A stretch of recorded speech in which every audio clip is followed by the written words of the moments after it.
All right. Aloha mai kako. Mahalo for your patience.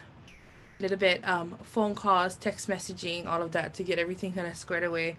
So again, mahalo. Aloha mai kako. O Leialoha kaula ko inoa. We're very, very happy that you folks are all joining us for this 8-week virtual educational workshop series that we're going to be having. Um, basically, due to our pandemic, able to do our annual Eala in our traditional way of sharing hula with all of you folks and embracing all of you folks with our mahalo. So, this 8-week educational workshop, we hope will share with you folks our aloha for Hawai'i, also our aloha for this aina, and still give you that same impact that you would have gotten if you came to our Eala event. So before we begin, I want to start by acknowledging the land that we occupy. So if we can all join me, kalamai, I have people joining, so I'm trying to also add them in. Here you go. As an Indigenous Kanaka of Hawaii and a member of the community here in Oregon, we would like to take this opportunity to mahalo the original caretakers of this land and its people to which we sit and occupy. The Portland metro area rests on traditional village sites of the Confederate tribes of the Grand Round and many other tribes who made their homes along the Columbia, Willamette, and Tualatin rivers, creating communities and summer encampments to harvest and use the plentiful natural resources of this area. Our halau, Haliʻa o Lokelani, resides on the ancestral lands of the Atfalati people. The Atfalati Indians were a small tribe of Oregon and the relatives of the Kalapuya tribes. Atfalati Indians were speakers of northern Kalapuya dialect.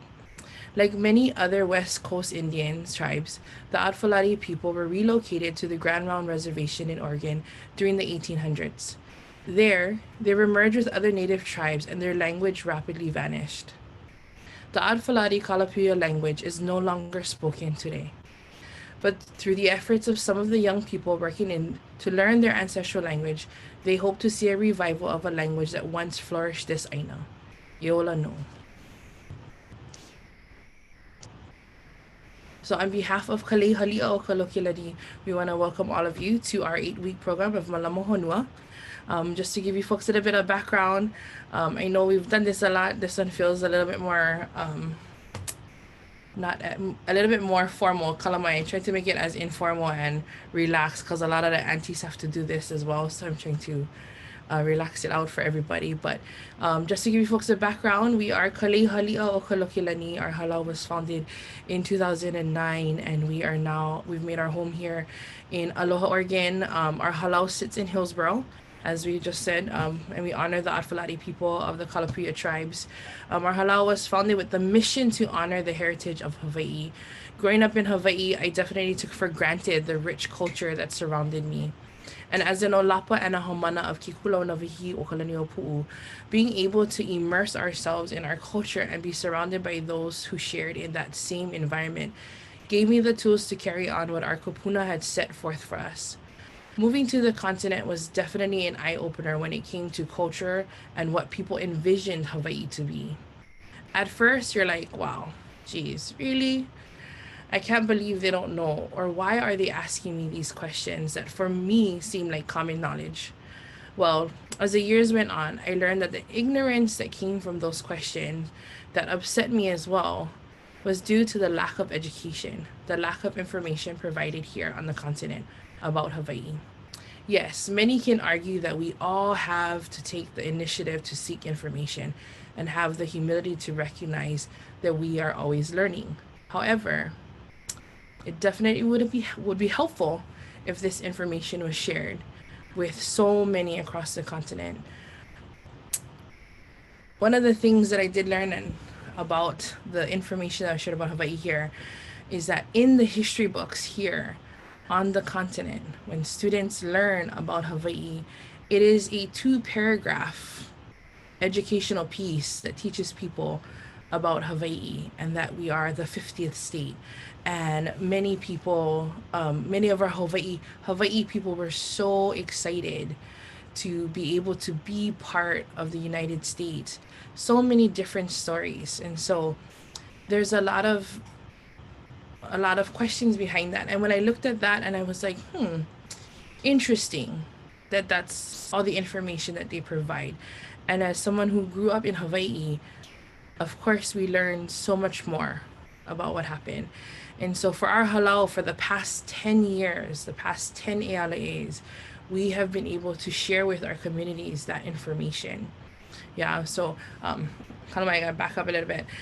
So for over a decade now, our ohana, our keiki, our hamana, our alakai, na poe a pau o ka halau a mena kāko'o, all our supporters have come out and supported our events, our fundraisers, and all of the many ways we share this history and culture of Hawaii. The impact we have made on the community has truly been humbling. Being able to walk into our keiki schools and hear music, or having those tough conversations with the parent-teacher organizations to make sure that they are honoring our culture and not continue to participate in the cultural appropriation we have seen for years. Being asked to represent the Hawaiian people throughout the state of Oregon and Washington with educational workshops, being a speaker, a panelist, a simple cultural advisor. All of this is just a small example of what we have done throughout the years. Our halau continues to build a kahua for our hamana and our ohana through our cultural values. So again, just to go back, all of this, because of all of you, all of our ohana, all of our holoha, our friends, our supporters, it is because of you folks that we have been able to share for the past decade all of this information. And again, I'm very, very, very proud, to be able to share that we can go to our schools here in our areas and hear Hawaiian music, or being able to teach in the schools and teach them about Hawaiian culture and Hawaiian history. And it is because of this program, it is because of ELA, because of our halau and everybody a part of the halau, that we are able to do that. And we hope that we continue to share here in Oregon and Washington the true essence of what makes Hawaii, not only those 2 paragraphs in the history books that many people hear. So why Mālama Hōnua? I'm sure you folks see on the screen right now a huge Mālama Hōnua. So just to give you folks a background, Mālama Hōnua and what it means, right? Mālama Hōnua is to take care of our land. And so I'd like to share a little bit about the inspiration behind Mālama Hōnua and why we decided that this year. And as many of you folks know, for a lot of you who are watching us today, you know that our halau continues to have a theme every year. And every year we theme out what it is that we want to share, what it is that we want our poe who come to our events to understand and to take away with them. And the one thing that we wanted them to do this year was really focus on Mālama Hōnua, taking care of the earth. And this mana'o was inspired by the Hokulea Mālama Hōnua Worldwide Voyage. And if you haven't been able to tune in or watch that or follow that voyage, please definitely take the time to look up Hokulea Mālama Hōnua Worldwide Voyage. Another inspiration was Greta, just a youth activist going around and just sharing her mana'o on the changes that we need to do, and a reminder that we have to leave this earth for the next generation. Another wonderful inspiration, Alanikila Manguel, who is Kalamai a kia'i from the Mauna and continues to be a kia'i for Hawaii, and continues to represent our Hawaii and remind our kanaka to remember who we are and where we come from. All of the kia'i on Hawaii definitely have influenced this particular project of Mālama Hōnua. I also want to honor Confluence. Mahalo to the Confluence here in Oregon for allowing us to participate in the workshops over the summer. And we were able to learn so much about this aina. And one of the beautiful things that we were able to see and recognize was how alike our cultures are, how alike the Native American people and the Kanaka Hawaii people are. And it's truly been just amazing. Linda Mianis of the Salailo tribes and the Warm Springs, the Native American Youth and Family Center, and of course our Hamana and the Ohana of Haliʻa Lokelani, always wanting to do more, always wanting to see what can we do for our community? And so with all of that being said, that is what influenced this particular year, Mālama Hōnua. And I just want you guys to know that all of our haumana have been doing this project since January, since the beginning of this year, before the pandemic, before this whole COVID, and before even knowing that this is where we would be, virtually sharing our mana'o and what we've learned. And we just wanted to, give thanks to all of those people. As we go out through the weeks, you're going to learn more and more people that we have been connected to. We have been so fortunate. The speakers that we've been able to speak with, the people we've been able to connect with, the ohana here at Mālama Hōnua that we've been able to connect with have just been amazing. It's truly been a blessing to be able to reach out and understand more. To go back again a little bit more as far as why Mālama Hōnua has even more of a significance of why this theme was picked. I go back to September of 2019, last year. Here in Oregon, a lot of the Kanaka we were wondering, how can we support our kukia imona? How can we support the Mauna movement? We can share, we can use social media to bring awareness, but there was definitely that call as far as what can we do? What can we do here? And something that we learned through all of this is awareness, always sharing. And in September of 2019, there was a project that was called upon, and they had invited our halau to join the project. And it was here in Oregon, and they invited us to head up to Mount Hood, and they wanted us to share our hula, our oli, bring our pahu, our drums, and all of that. And it was absolutely beautiful. We were truly honored to be a part of that. But one of the questions I had was, as you folks know, when we go to Hawaii, if people come, if we have, for example, our aha, if we have an aha, there's a moment of ho'okupu, there's an exchange, right? There's an exchange and an acknowledgement of where we are, an acknowledgement of the people, an acknowledgement of the land. Growing up at home and at Nawahi, or even in your halau, before you go into your halau, before you start hula, there's a permission, there's an exchange, an understanding of where we are. And during that process, I realized that we didn't have that connection. That connection there was missing. And here in Oregon, Mount Hood is a very significant mauna, a very significant mountain, as far as just people recognize it. Like, oh, Mount Hood, it's Oregon. Yeah, where's Mount Hood? In Oregon. We gotta go Oregon, we gotta go to Mount Hood. And so through that, I realized that all those years ago, those decades ago, that I was wondering, how in the world do people not know about Hawaii? I realized for the 14 going on 15 years of living here, I didn't even think to make sure that I also knew what their mauna stood for. Because here I am asking and sharing our mana'o and sharing everything that we can for Hawaii. That was something that I needed to learn. And it was very humbling at that moment to know what is the stories of this aina. And so because of that event in September, we were very blessed to learn that Mount Hood definitely has a significance. Of course, it has a significance to this island, to this land, to Mokuau, to Turtle Island, to the people of this land. Of course, it has a significance to the Native American ohana here. And we were able to find this beautiful, it's beautiful, but not that beautiful. Like, it's kind of a learning lesson action story. And so we learned that Mount Hood's name is actually Wai'ist.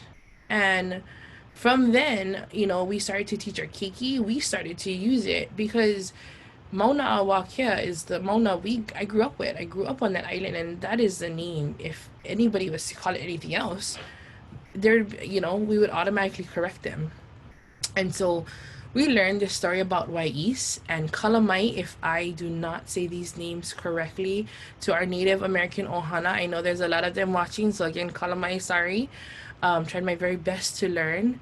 But we have Wai'is, Pato, and Luit, right? And these maunas we know as Mount Hood, Mount Adams, and St. Helens, Though that's what we know them as. These three Maunas have a story just amongst themselves, and many tribes have different stories. But we know now that Wais and Pato are brothers. And they were turned into, as we can, there's my little story ma'anei on here, yeah, by the great spirit of Sahel, due to jealousy, due to the fact that they fell in love with a beautiful girl, and unfortunately that beautiful girl couldn't choose between these two strong men, and they decided to have a quarrel and have a battle. They ruined villages and forests and people, and because of that, their father turned them into mountains where they fell at that moment. And today, this is what we see: Mount Hood, Pato, and Luit. And I can tell you right now, I don't know how many, but if I could see all of you, I would ask you, raise your hand if you knew this story before I just told you now. And raise your hand if you took the time to go and learn about the Mauna that we so freely go up to enjoy ourselves up on that mountain, and we haven't. And so after September, there was that real spark of like, what are we doing? Here we are, Kanaka Maoli, people who continue to share the stories of our Hawai'i. What are we doing here? What are we doing here in Oregon? As a halau, we have done so much to share about our culture. What have we done to learn about the culture that is here on this land, that we live on? In December of 2019, we were very privileged to have the honor of Lanikila joining us here in Oregon to share with us Mana'o Mauna Kea. And one of the most beautiful things that he shared with us, again, was to remind us, what are we doing? What are you doing? You now live here. What are you doing to learn about this land? What are you doing to malama this land? What are you doing to make sure that the Kanaka who are of this aina are being taken care of? What can we do? What are we doing to be sustainable here? And through that stemmed Mālama Hōnua. And for almost a year now, our halau has been on this beautiful journey to learn about Mālama Hōnua. And Kalamai to the Nihao crew who's chatting, who's sending me a message in the chat. I know I'm going a little bit over. I'm almost done. Not really, but and so those are two of the things, right? The next one I'm gonna go to is Uncle Nainoa Thompson and the Hokulea Worldwide Voyage. And over the summer, the Keiki and I, we had our Keiki camp because unfortunately we couldn't have hula. And so through the summer, we decided to take a look at different cultural events that was going on. And one of the big things that they loved, and you know, this video, the original video, it's over an hour. And sometimes you lose the keiki, you know, if they're young, they don't, after 15 minutes, you're like, that pal, like they might not even be paying attention right now. Yeah, I hope they are, because they have to be watching for when it's their cue. And they completely loved this voyage, and they learned so much. They learned so much about the ocean, about different cultures. And the biggest thing about the Hokulea voyage was that Uncle Nainoa wanted to connect cultures. He wanted to build a way for us, for our next generation to see, like, there's so much more happening. And so this worldwide voyage definitely was another eye-opener.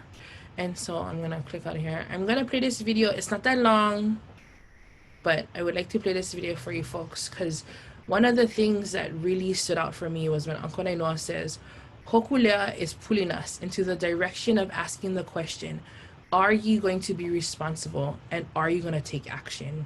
So I just want to share this video with you folks.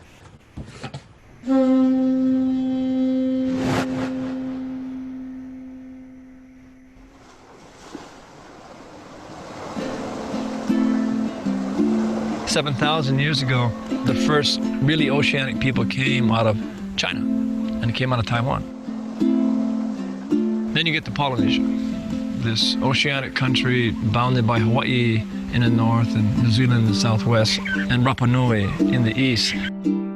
10 million square miles, bigger than Russia. And it was discovered by these extraordinary people. They were really the astronauts of our ancestors. They were the greatest explorers on the face of the earth. Unaided by modern instruments, these extraordinary explorers discovered and settled every livable landmass in the Pacific, relying solely on a complex understanding of the stars, the winds, the waves, and other cues from nature. You know, our ancestors now were only just great navigators. They're great stewards of these islands. The time that the first Europeans came, the journals of Captain Cook talked about, large populations, maybe 800,000. That's the median. It could be even higher. It's approaching maybe the numbers of people that are living on Hawaii today. They figured it out, how to live well on these islands, and I think that is the challenge of the time for planet Earth and all of humanity. It's to figure that out. How are you going to do that? Hokulea is pulling us into a direction of asking the question, are you going to be responsible and are you going to take action? Are you going to do something with what you have? You got a voyage and crew. In a generation, Hokulea has sailed over 140,000 nautical miles to reunite the world's largest oceanic nation. Today, Hokulea voyages around the planet with the message of Mālama Hōnua, or caring for island Earth, with a firm belief that blending traditional and modern technologies will help us find our way to a healthier future. Hokulea, to us, to go around the world, has this enormous potential to go to 40, 50 countries on the planet, to be with the great navigators on Earth. And I'm not talking about those in canoes. I'm talking about those who are doing things to give kindness and compassion to the Earth and those who live on it, those navigators.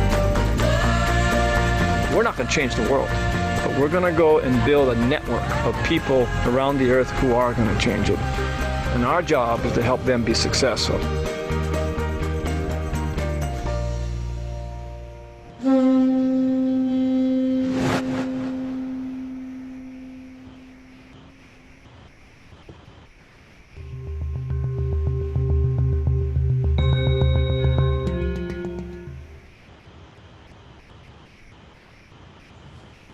Awesome, right? Like, if you're Kanaka Hawaii, you're from Hawaii, like, for me, that's just so proud to be a part of that, to be able to look back at that and to see what they've done. So our keikis definitely have built this Mālama Hōnua and have given so much to the mana'o behind what our ha'awina is, what was our project. And so this is the Hawaii part of our Mālama Hōnua. And I'm going to move over. So again, those questions that was posed to us, right? Like, what are we doing here? Even though, yes, we are from Hawaii, we have to remember where we come from. Remember that our onihana, but now we live here and we are making home here. And it's truly been, to all of our ohana that's in Mokuau, it's truly been an honor to meet with you, to talk with you, to learn from you folks. And we hope to continue to build that. This is so brief. Again, we're gonna go through 8 weeks of going through all of the different things that we've learned, and this is just some of the highlights of what I've picked up. And mahalo again to Confluence, mahalo Auntie Louise for inviting us to be able to be a part of Confluence. Linda Mianis was truly one of my first events that I went to, and it was at the Oregon Historical Society, and mahalo Auntie Nancy for taking me with you for that one. But it was just so inspiring to hear her story and to be able to just share space with her.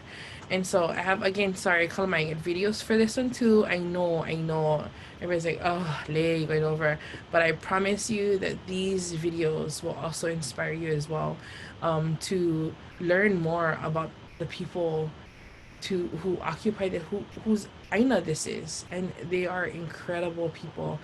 So I'm gonna just share 2 videos.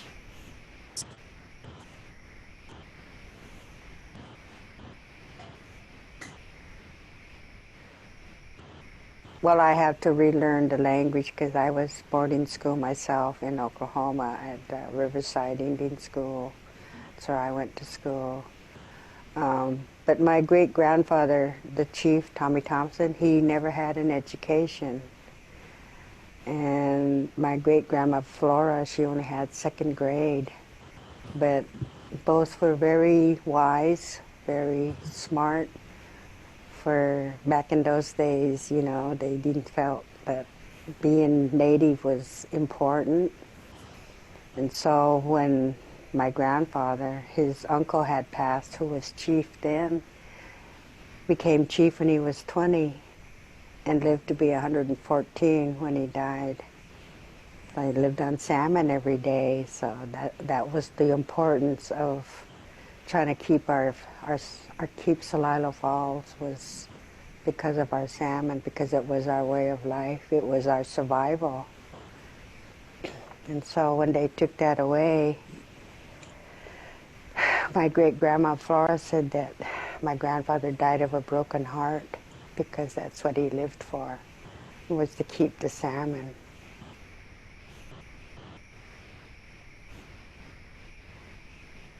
Most people don't understand how much injustice and hardship our people have endured already. And we haven't left. We're still here. The attempts to evacuate people, annihilate people, assimilate people, have been experiments that have somewhat failed, thank God. Our people have an intestinal fortitude that nobody else has, because this is our country. You can't get us out of here.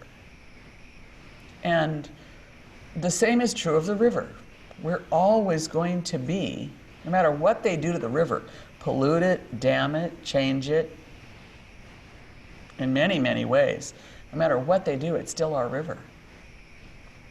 And I think people think that you have to have property rights to own something. But that's not the way the river is for us. I mean, we belong to this place, we belong to this river, we belong to these tributaries that our people had villages on, and that's never going to change. The only thing that frightens me is not having the knowledge about those places and about those lifeways and about the technologies and the language that expresses all of that. That scares me. But the notion that we're ever going to be separable from this land, it's unfathomable to me. The reason that we continue to do these things is, I think, an important thing is that we're honoring our ancestors. And as we do that, recognizing that things aren't stagnant, that things were always changing. As we do some of the traditional things, we actually incorporate more modern, contemporary kind of things. Like if we were making a basket, we might make something that's like a wallet or something like that, or something that's a little more contemporary and people can see a connection to it. This still has a use today. It's amazing that you know, people do see these as old ways of things. Why do we continue them today? But it's amazing how when we practice these traditional ways and things like that, people are recognizing that there's still a connection of importance to what's going on. Like here in the Willamette Valley, fire was very important to our tribes and how we maintained like the huckleberries and the oaks and the camas areas. And now fire is being re-looked at as an important management tool. But that's something that our tribes did from time immemorial, using those traditional ways. We had to come back and fight for our standing, a thing called recognition. Isn't that amazing? We were here all these centuries, and then in our own land, we had to fight to be recognized as a people who built highways on our trails, a people who built ports on our landing sites, a people who took our resources for their own wealth building, and then tell us We don't recognize you. You have to prove to us that you were ever here. So in the Kaula's to Manawa's tradition, we did. We built and documented in such a way that we wore the government down. They couldn't deny they couldn't find an excuse any longer. And they had these burdens and burdens of, it became probably burdensome to them, but we gave them all the different documentation process that they required to be recognized. And when that happened, I don't think we ever looked back. We all originated down at the Columbia, along the Columbia. And when the Siletz was there, it was good. We did that, but just the river itself still means a lot to us because we are a part of that connection to that water. And we consider ourselves from the Wayam, which is the Columbia. To us, it's called Wayam. And then when they decide to move us back this way, they found places for us to, which they called the reservations. But we know where we came from. And so when we talk about that, we remember what Siletz was about, but that was taken away, and so we don't stop there and try to cry over spilled milk. We continue on to allow that water to be a part of us.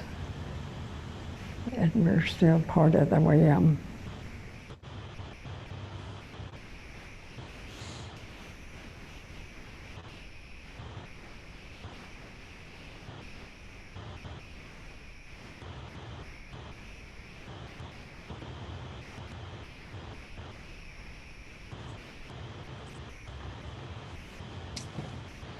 So again, mahalo for joining us in these next 8 weeks. Sharing you a lot of our Native American, just mo'olelo that really drove my interest and drove my, that iini in me to want to connect, to build that connection. A lot of the stories, and every time you hear a story, it just takes you home. Because for many of us who grew up in Hawaii, many of us who know the mo'olelos, we have definitely, we felt that at home too. And we definitely know that there's so many people around the world who have that, who has gone through what we've seen. And for our Native American ohana here, we definitely, again, mahalo for sharing your stories with all of us. So our goal here, because Mālama Hōnua, when you say Mālama Hōnua, everybody is, take care of the earth. It's more than that, It's the earth, it's the people, it's the land, it's the water, it's everything, It's everything that is earth, is Hōnua. You are a Hōnua. Your kino is your Hōnua. Your hale is your Hōnua. Hōnua is everything. And so Mālama Hōnua is beyond just, Mālama the earth. Because if we can all learn to malama each other, malama our home, malama our Hōnua, then together we'll definitely be able to build a better world. And one of the things that we hear so often by so many influencers, from listening to Emily Case, Uncle Walter Riddy, to Lanakila Manguel, even another beautiful person. I hope he gets to see Uncle Alika Deshe, like just listening to them, And the biggest thing is always remembering that our next generation needs us. We owe it to them. And that's something that I always hear so many leaders say. We owe it to them to do better. We owe it to them to make sure that they have a world that they are proud of. And so with that being said, I would like to invite those little faces of our halau to join me so that they can share. Oh, I have a little one right here with me. Over here, come on. Oh, you have a chair too? Oh, okay, girl. Yep. You got a chair, everything. She got a chair. She gonna jump. Okay. Wow. Oh, climb, girl. Okay. Move closer. Awesome. Oh, can we see? Can we see Naya? We gotta move this way. We gotta move in the picture. Okay, this way. This way. Right. Okay. So we just can cuddle. So these are our little faces, and I love these little faces very much. I used to have other cute little faces, but they've grown up now. Not as cute as these little faces. So I wanted to invite them only because we have been doing work too, right? About Mālama Hōnua and what Mālama Hōnua means. And so I wanted to invite them to come and share with you folks. All of our halau, we had huis, and I was very lucky enough to have these guys as my hui. Oh, she keeps this inside. There you go. She keeps disappearing in there. And so if I could have them, I'm going to call them. Kamalani, we're going to start with you. I'm just going to start with you. Can you go ahead and introduce yourself with the bright... You got to wear the brightest shirt. Whose house are you from? Oh, man. Okay, go ahead, Kamalani. Can you please turn your camera on? Ah, there you go. There they are. Okay, go ahead, brother.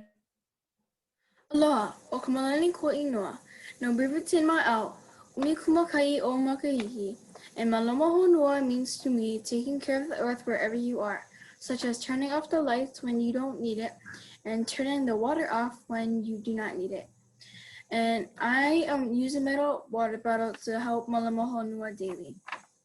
And if I could ask the adults, the one thing to do better at Mālama Hōnua is try to bike more than using gas vehicles. Mahalo. Mahalo, Kamalani. You can leave your camera on, Kamalani. Everybody already saw that bright shirt. Our next person Auntie would like to invite, if we could have Abby. Abby, can you go ahead and turn on your mic and share your manao of Mālama Hōnua and what we've been doing? Aloha o Abby ko ingoa. Eva o umi o makahiki no Beaverton my owl. What Mālama Hōnua means to me is to recycle straws or use reusable straws. And if I could ask one thing for the adults to do is to not litter, because sometimes usually grown-ups litter more than kids do. Awesome. Mahalo, Abby. All right. Next up, we want to invite Kina. Kina, can you please turn on your mic and share what you've been doing to Mālama Hōnua?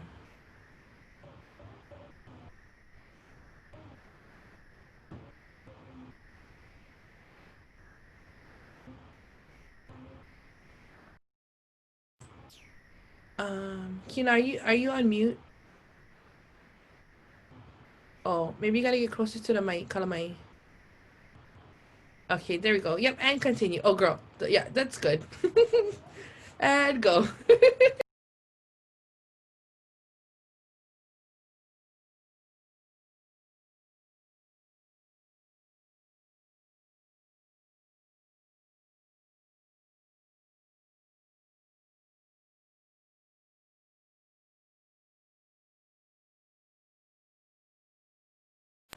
I'm so sorry, Kina. Are you connected to the sound?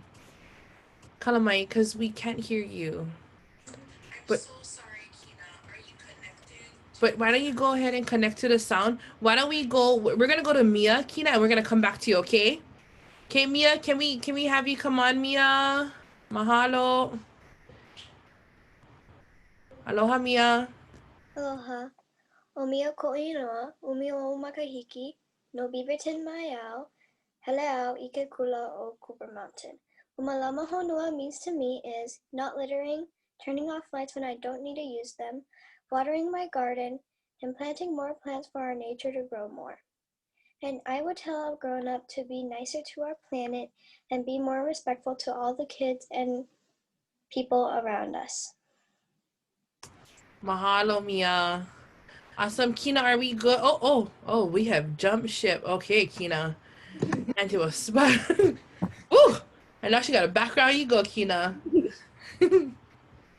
O kina ko'oi noa, no Manila mai au umi o makahiki.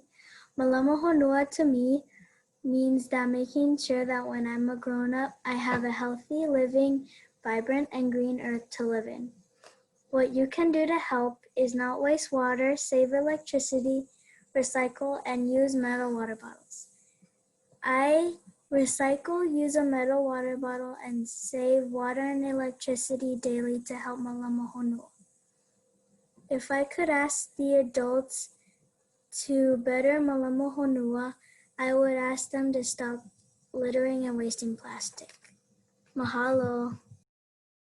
Mahalo, Kina.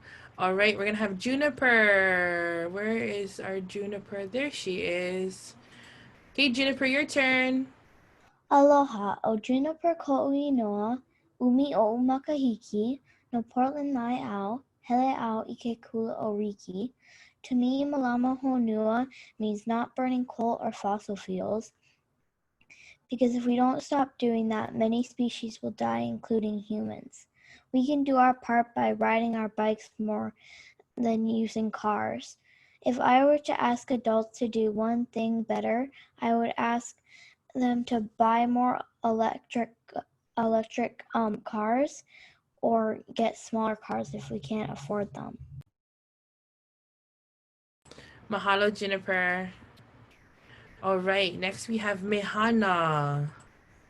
Okay, Mehana, you can go ahead and turn on your mic. Yep, mahalo. Aloha. O mehana ko'oi noa, eva o makahiki, no Portland mai. Mālama Hōnua means to reuse things that can be made into new things and not waste.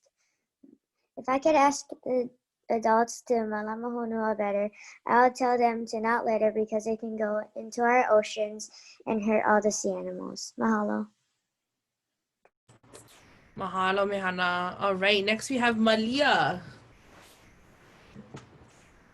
Aloha. O Malia ko'ui noa, e walu makahiki, o Happy Valley mai au, hele au ike kula o Kennedy. Mālama Hōnua means to recycle cans, bottles, and paper items in my house. This can help the landfills not be so big. I will tell a grown-up to recycle cans, bottles, and paper with me. Mahalo, Malia. Next up, we have Kamaehu. O Kamaehu koino no Beaverton mai au e walu o makahiki.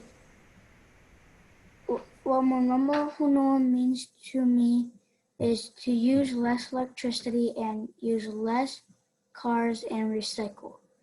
What I do daily to help Mālama Hōnua is I recycle. If you could ask your adults to do better at Mālama Hōnua, what would you ask them? Use their cars less. Mahalo. Mahalo. All right, next we have Isley. You're back, Isley. Go ahead, Isley.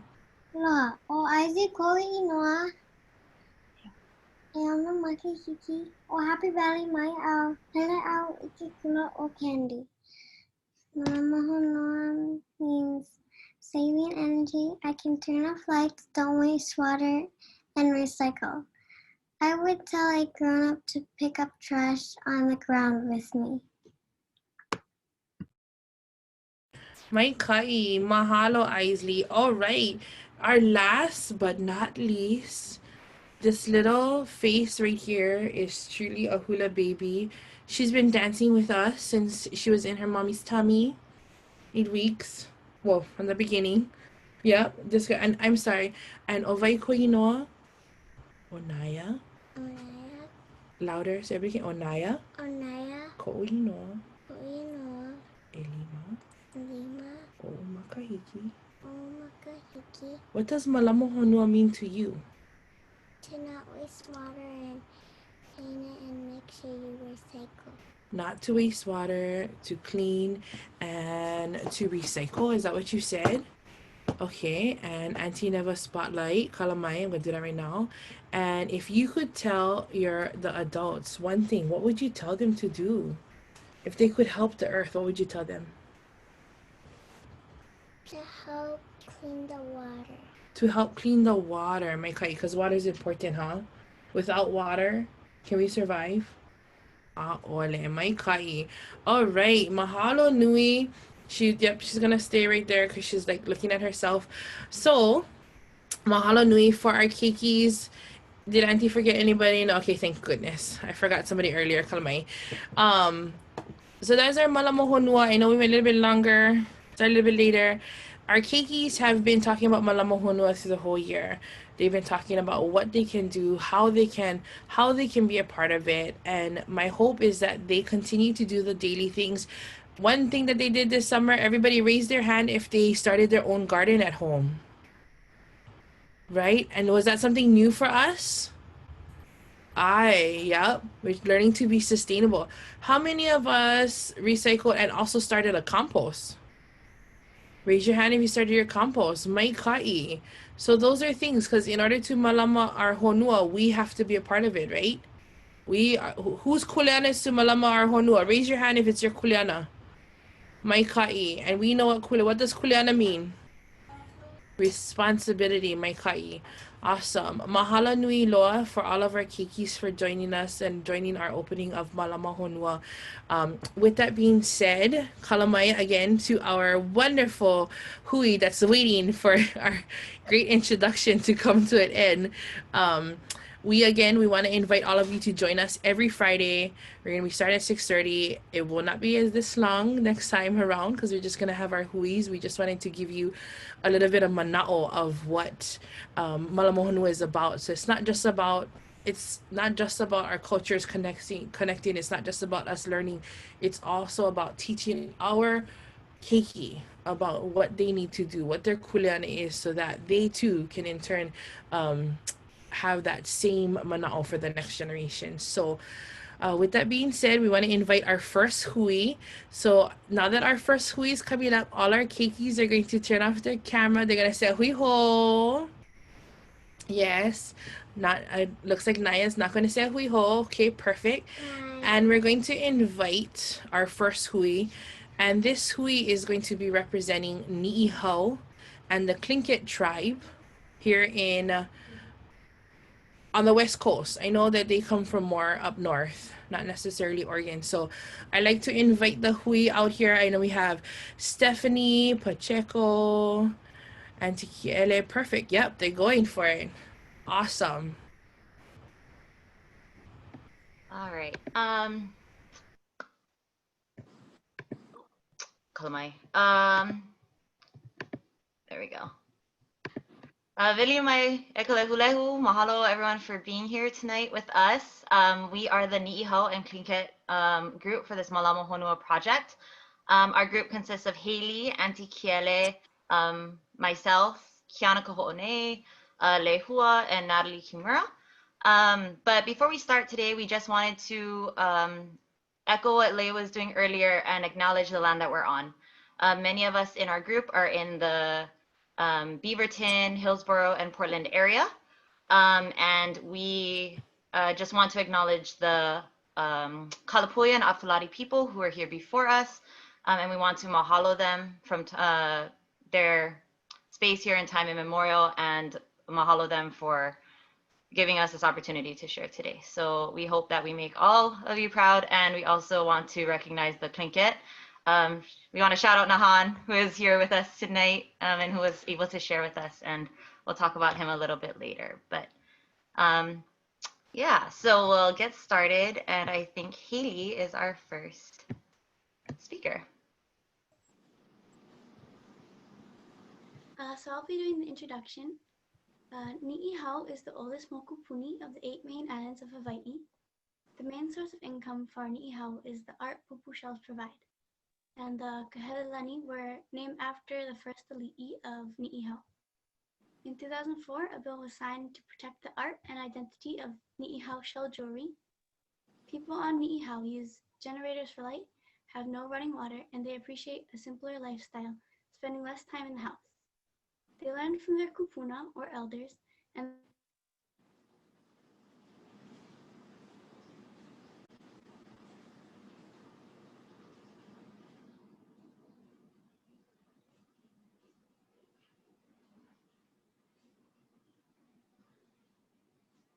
the island was bought from King Kamehameha V by the Sinclairs in 1864, who are the ancestors of the current owners, the Robinsons.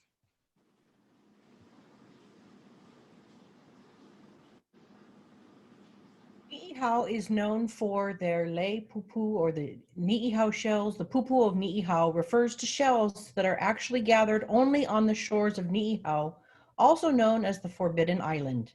Winter is generally a good time of the year because the large surf churns up the sand, uncovers, and makes the shells easier to find. There's evidence of their existence when Captain James Cook first arrived in Hawai'i in 1778, and there's currently one made mostly of Kahelelani shells on display at the British Museum, and most likely collected by Cook during one of his several visits to the island. Lei pupu are worn both by men and women, and Ni'ihau pupu are the only shell in the entire world that is insurable as a gemstone. Next. They are first identified by the kind of shell, and then usually by color or shade. Common colors are ke'o, which is white, akala, pink, lena, yellow, and oma'o is green. Next. There are 4 different types of shells that are commonly used to make lei pupu. Kahelelani. They range from pale, almost white, to the dark burgundy shades. The most prized and sought after shells are red, hot pink, and black. Momi, which translates to pearl, and is one of the most popular shells used in Ni'ihau lei making. Laiki shells, or rice shells, tend to be white or yellow in hue and have similar appearance to a grain of rice. These shells are pierced differently as they are threaded from end to end and can be found in the long single strands, or kui pololei. Kamoa is commonly used to add contrast in leis and jewelry. Shades of colors are often identified as ahi'ehie, which is light, or ikaika, dark, and a few other terms used to identify markings are kaha, which is striped, o niki, spotted, and a pu'u, bumpy. Next. In 1887, Queen Kapi'olani wore them for a formal portrait taken in New York on her way to attend Queen Victoria's Jubilee, and Queen Emma also wore Ni'ihau shell lei for many formal portraits, as well as when she was presented to Her Majesty in London. As you can see from the previous pictures and the jewelry shown here, the shells are extremely small. Dr. Ku'uipolani Kanahele Wong, who was born and raised on Ni'ihau, shared with us that she was taught from a very young age how to pick pupu, and that it can sometimes take years to gather enough shells for a lei. While the off-white momi shell is extremely common and easy to find, hot pink and black kahelelani are very, very rare. Lei pupu can range from a few $100s to tens of thousands of dollars. The value of a lei is impacted by the availability of certain shells, the style and quality of the stringing, and the length of the lei.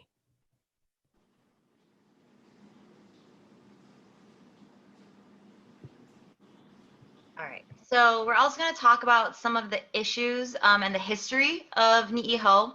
And one of the biggest things that happened was that there was the Great Mahele of 1848, right? Enacted by Kauikeauli, or Kamehameha III. And with that, only 2 Kanaka Maoli residents bought land. So everyone else on that island leased land. And so as a result of that, there was a mass exodus of emigration because the lease prices kept increasing. And so there was a mass exodus of Ni'ihoans from their island. And as Haley mentioned before, the last sections of Kanaka Maoli land were bought by the Sinclair family, making it the only privately owned island in Hawaii. It's also noted that the last section of land was sold for $1,000. If we come to the contemporary or the current day, one of the biggest issues that we researched was that there's a decreasing quantity of poo-poo or shells washing up on beaches due to changing ocean conditions, right? So that idea of climate change comes into play here. And also, if you're looking at the different qualities between the islands, Kauai, Molokai, and Lanai often have lower quality shells due to runoff pollution and debris. Another thing that Dr. Kuipuʻolani Kanahele Wong told us was that there's this big push right now for the advocacy for the no fishing zone because the Ni'iho population uses the ocean as their icebox, right? And many non-residents are coming over and fishing on the private shores and picking opihi. And this is something that the Ni'iho residents are still advocating for to this day.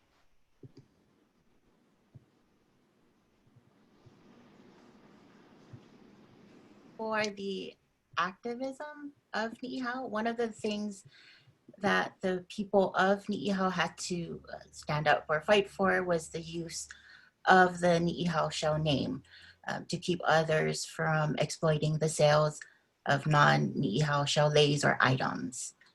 The Ni'iho shell leis are some of the most beautiful and extremely time-consuming forms of art because of its detail and design, and of course the time it takes to gather and sort these shells. Because of the rarity and beauty of the Ni'iho shell, the term Ni'iho shell lei has been legally protected by the state of Hawaii since 2004.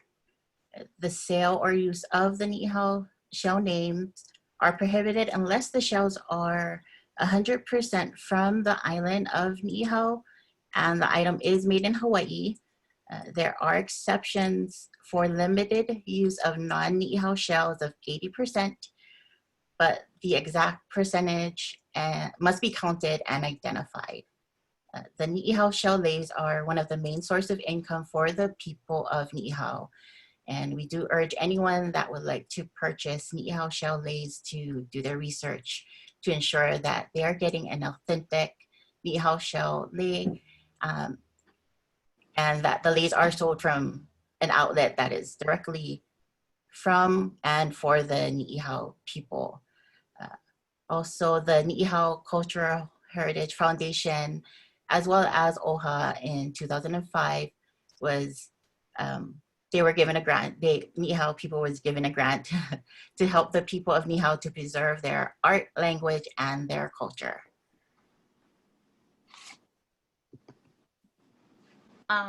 We would also like to mahalo Dr. Kuipuʻolani Kanahele Wong.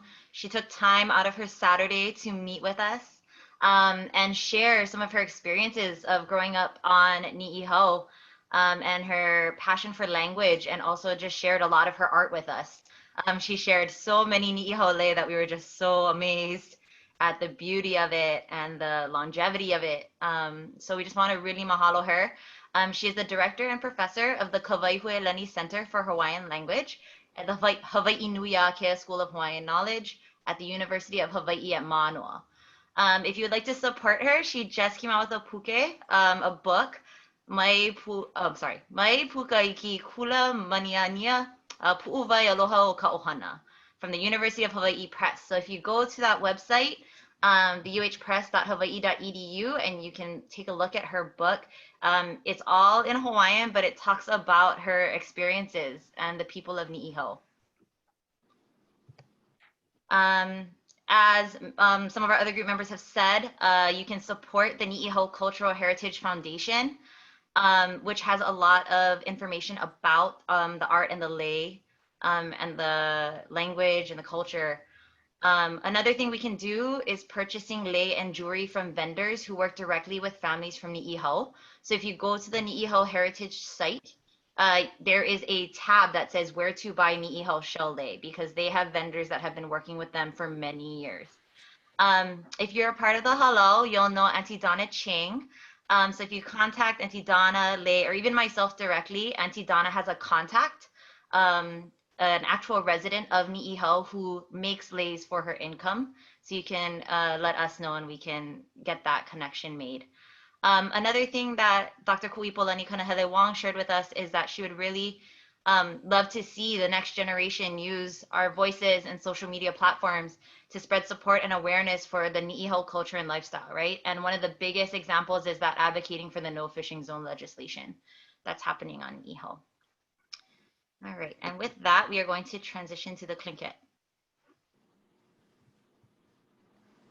Tlingit tribe is located in southeastern Alaska, British Columbia, and the Yukon in Canada. The Tlingit have been settled there for thousands of years, living with their land. The land has temperate, tall, dense forests, ocean, mountains, and rivers. The natural plant resources around them include red cedar, fir, and spruce trees. Next slide, please. They're one of the tribes that are known for their art, including carving, totem poles, and chilkat weaving. In many ways, language is an art, and yet few people still speak Tlingit fluently. There have been many efforts to preserve their language, though still not enough.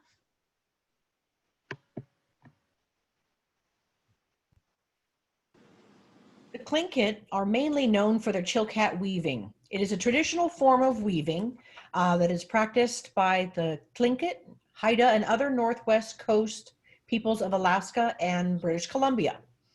Mountain sheep wool and mountain goat wool hair was woven to create striking designs featuring symbolic devices. Chilkat weaving was applied to create blankets and clothing, including tunics, leggings, robes, shirts, and a very unique feature of chilkat clothes was the long fringe that you'll see on a lot of the robes that they wear. It is one of the most complex weaving techniques in the world, and it is unique in that the artist can create curvilinear and circular forms within the weave. Chilkat clothes are worn by dancers during rituals and ceremonies, and traditionally the chiefs and high-ranking tribal members would wear the chilkat blankets during civic or ceremonial occasions, including dances. In the 1990s, only an estimated 6 people still practice true chilkat weaving, but thankfully today the technique is enjoying a revival.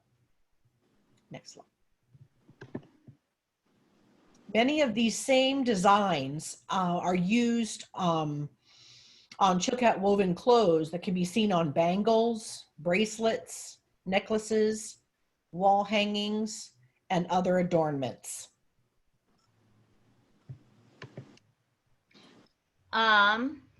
Another thing that we would like to highlight is we would like to mahalo or thank Heather Gerkel. Lei mentioned the Confluence program that we got to experience this summer, and she is Tlingit and she is part of that organization.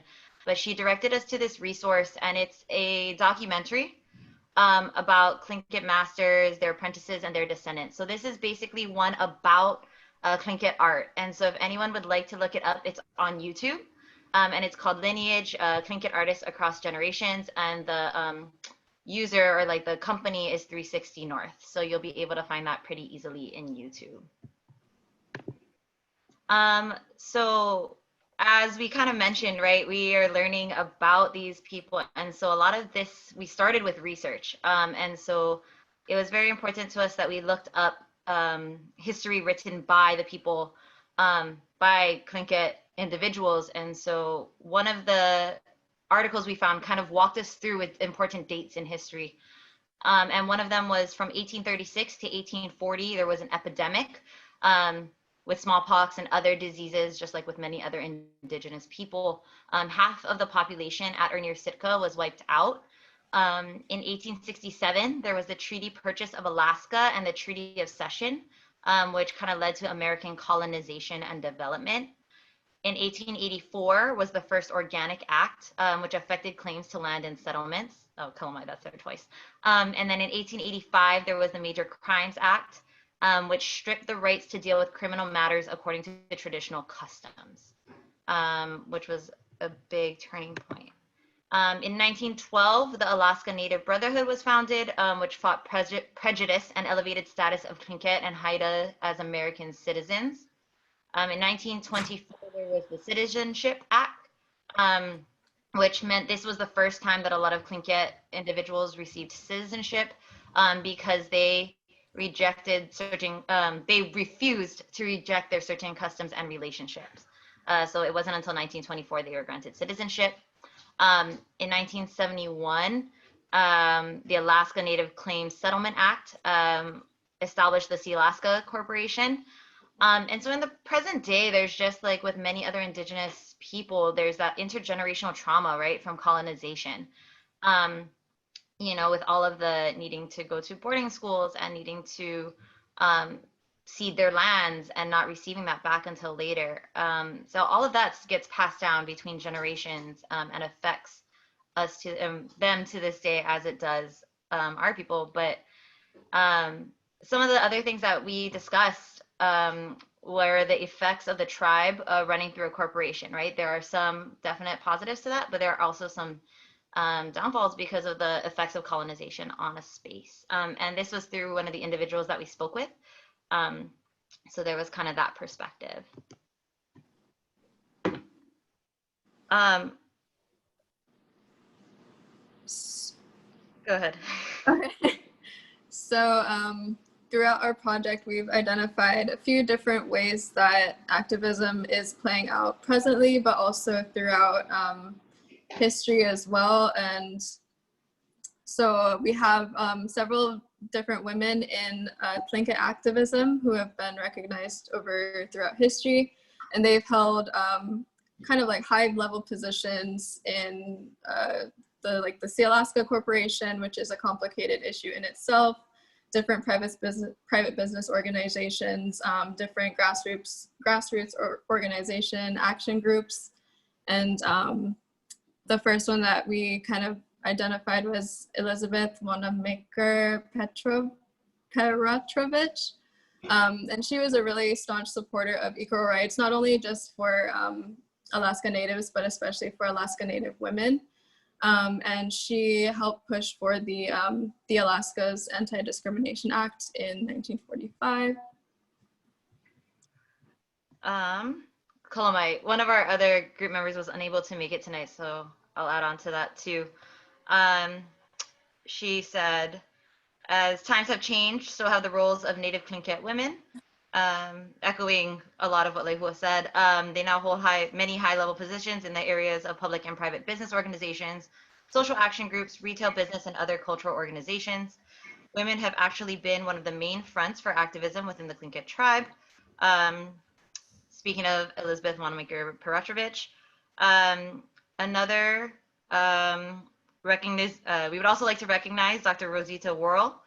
She is an educator at the University of Alaska Southeast and educates on the Tlingit culture. She is the president of the Sealaska Heritage Institute, as well as an active member in several Alaska Native organizations that address Native issues. Some of these organizations are the Board of Trustees for the National Museum of the American Indian and the Native American Graves Protection and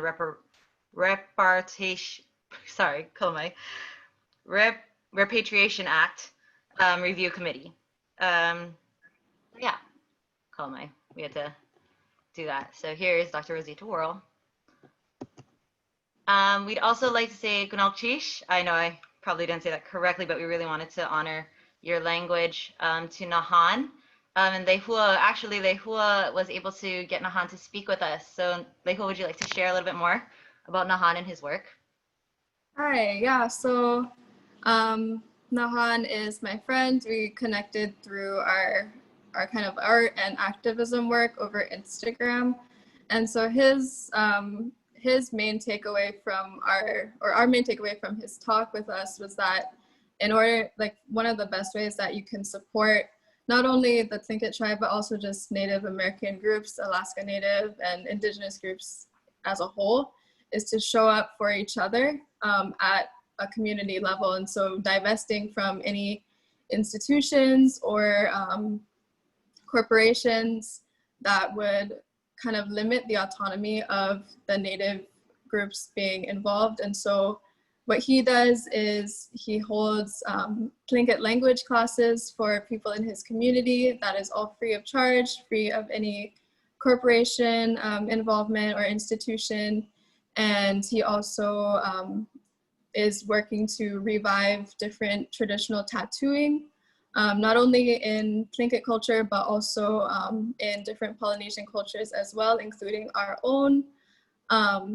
And he also does carving and is big on the activism as well. So he said that if we want to show up, that literally means to show up to protest, marches, different community events, mutual aid, especially through COVID, and just helping each other without the kind of overhead of an institution or a corporation that would jeopardize our autonomy as Native people.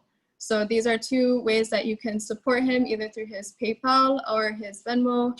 And all of these funds, even though they're not funding the class per se, they do support his livelihood and facilitate him to be able to do this for the future. So yeah, mahalo Nahan for speaking with us.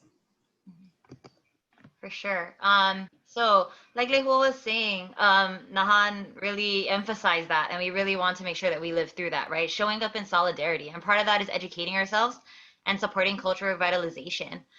So we would also like to say gunalchish to Heather Gurko, who also provided us with some organizations too that we can look at. She is an enrolled tribe member of the Central Council of the Tlingit and Haida Indian Tribes of Alaska. So they have their website, and they also have programs that we can support. The Sealaska Heritage Institute is also about revitalizing culture, and if you go there, a lot of it is surrounded about art, which is kind of what we talked about today.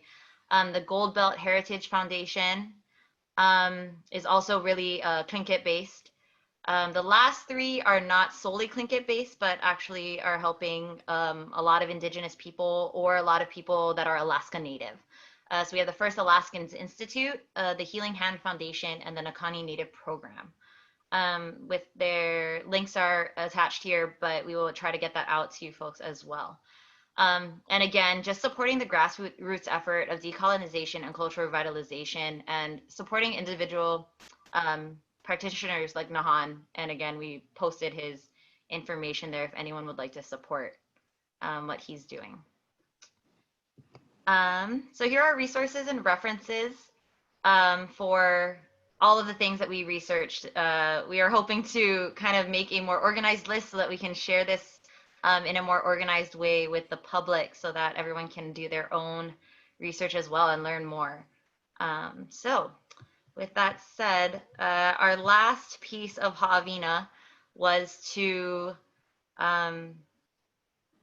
share our last takeaway. So what was our takeaway from this project? And for me, myself, I can say that as a Native Hawaiian, I've always been very proud of who I am as an Indigenous person of the Hawaiian Islands.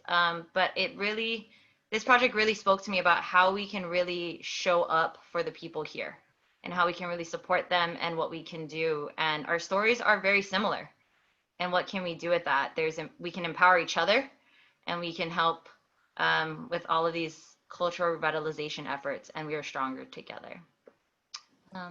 Lehua, you're up on the screen. So. Yeah, I mean, to echo what you said, like we have a lot of similarities with our stories, and the connection between Hawai'i and Tlingit lands dates back to time immemorial, honestly.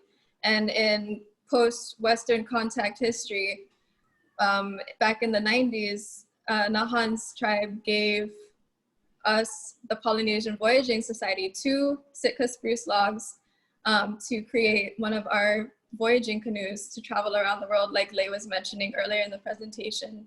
And so I think that's a good symbol of the connections that we can bridge across oceans. We don't see ocean as a separation. We see it as something that connects us, especially as Native people who are largely coastal based, water based. So that being said, I think, you know, seeing the similarities between our different cultural and, you know, tribal, different community groups, instead of, you know, seeing the commonalities instead of the separation is where we can go forward. So. Auntie Kelly? I think for me, it was just enjoying learning about a culture that I had no idea existed. You know, I had never heard of the Tlingit. You know, you hear a lot of the big tribe names as you know growing up, the Cherokee and the Sioux and the but learning about something that about a tribe that's right here where we live, and how they utilize the resources that we're very, very familiar with. And like Lehua and you had mentioned, just all the similarities and connections there are as Indigenous people. It's very, very enlightening. Mahalo, Auntie. Kiana? Well, again, I guess the similarities between both cultures in the struggles, similar, you know, trying to make their voices heard. Also, it was beautiful to see both cultures, different pieces of art, and how they use things around them, nature, to create such beautiful pieces of art and tradition, and that can be passed down for generations. Awesome. And last but not least, we have our next generation, Haley. Go ahead, Haley. Main thing I took away was when Nahan said that just showing up does a lot.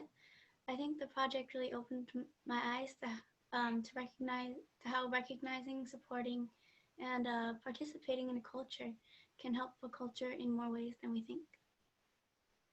Awesome. So we just want to thank all of you for being here with us today and for learning with us. And by no means are we done. I think we just scratched the surface and have so much more to learn. But I hope that everyone was able to take something away from this. We hope everyone was able to take something away from this. And have a great evening. And we hope to see you all next week for episode 2 of our Mālama Hōnua series. Yes. Mahalo. Join us next week on Friday at 6:30, October 23rd. We are going to be sharing the information and the stories of Lokelani, Kauai, and the Chinookan tribe. So please join us again, 6:30 live right here on Facebook. Mahalo to you folks. Mahalo to everybody. Again, Mālama Hōnua. Keep that with you. Practice it every day and continue it. So ahui ho, aloha.